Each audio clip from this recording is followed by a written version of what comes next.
നമസ്കാരം. കച്ചദ്വീപ് ദ്വീപ് ശ്രീലങ്കയ്ക്ക് വിട്ടു നൽകിയത് കോൺഗ്രസ് പാർട്ടിയുടെയും തമിഴകത്തെ ദ്രാവിഡ പാർട്ടിയായ DMK-യുടെയും വീഴ്ചയാണ് എന്ന BJP-യുടെ ആരോപണത്തിൽ വിവാദം കത്തിക്കയറുകയാണ്. ഇപ്പോഴത്തെ ശ്രീലങ്കയും ഈ വിഷയത്തിൽ പ്രതികരിച്ചുകൊണ്ട് രംഗത്തെത്തിയിരിക്കുന്നു.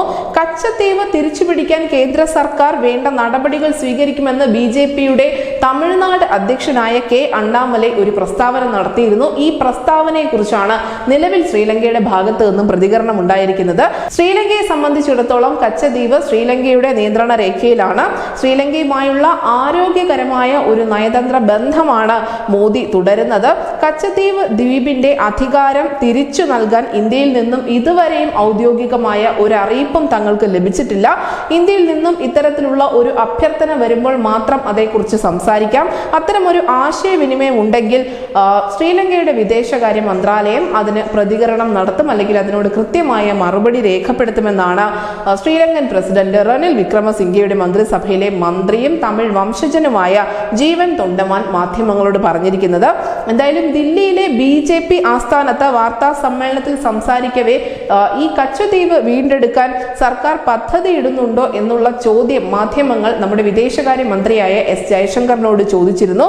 എന്നാൽ ഈ വിഷയം ഇപ്പോൾ സുപ്രീം കോടതിയുടെ പരിഗണനയിലാണ് ഉള്ളതെന്നും എല്ലാ വശങ്ങളും പഠിച്ച ശേഷം മാത്രമേ പ്രതികരണത്തിനുള്ളൂ എന്നുമാണ് S. ജയശങ്കർ വ്യക്തമാക്കിയത്. കോടതിയുടെ കീഴിലുള്ള വിഷയമായതുകൊണ്ട് തന്നെയാണ് അദ്ദേഹം അതിനുമേൽ കൂടുതൽ പ്രതികരണങ്ങൾ നടത്താതെ പോയത്.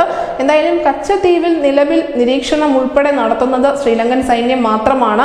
പണ്ട് ഇന്ത്യയുടെ കയ്യിൽ ഉണ്ടായിരുന്ന ഒരു ദ്വീപായിരുന്നു ഇത്. ഇന്ദിരാഗാന്ധിയുടെ കാലത്താണ് നമ്മൾ ശ്രീലങ്കയ്ക്ക് കൈമാറിയത്. നിലവിൽ അവിടെ ഇന്ത്യൻ സൈന്യത്തിന് യാതൊരു തരത്തിലുള്ള അധികാരവുമില്ല. എന്തായാലും വരും ദിവസങ്ങളിൽ നയതന്ത്ര തലത്തിൽ ചർച്ചകൾ ഉണ്ടാകുമെന്ന കാര്യം ഉറപ്പാണ്. അതിനുശേഷം ഇന്ത്യൻ സൈന്യവും ശ്രീലങ്കൻ സൈന്യവും സംയുക്തമായി കച്ചദ്വീപിൽ നിരീക്ഷണം ഉൾപ്പെടെ ഏർപ്പാടാക്കാനുള്ള സംവിധാനം വരുമെന്ന് തന്നെയാണ് രാഷ്ട്രീയ നിരീക്ഷകർ ഉൾപ്പെടെ കരുതുന്നത്.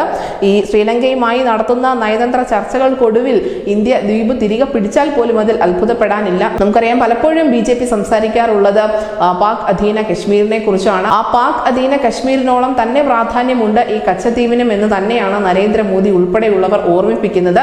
എന്തായാലും ഇത് ലോക്സഭാ തെരഞ്ഞെടുപ്പിൽ തമിഴകത്ത് വലിയ തോതിൽ പ്രചരണ വിഷയമാകുമെന്ന കാര്യത്തിൽ യാതൊരു തർക്കവുമില്ല. അത് കൃത്യമായും DMK-ക്ക് ഒരു തിരിച്ചടി സമ്മാനിക്കും എന്ന് തന്നെയാണ് BJP-യും പ്രതീക്ഷിക്കുന്നത്. News desk India Malayalam.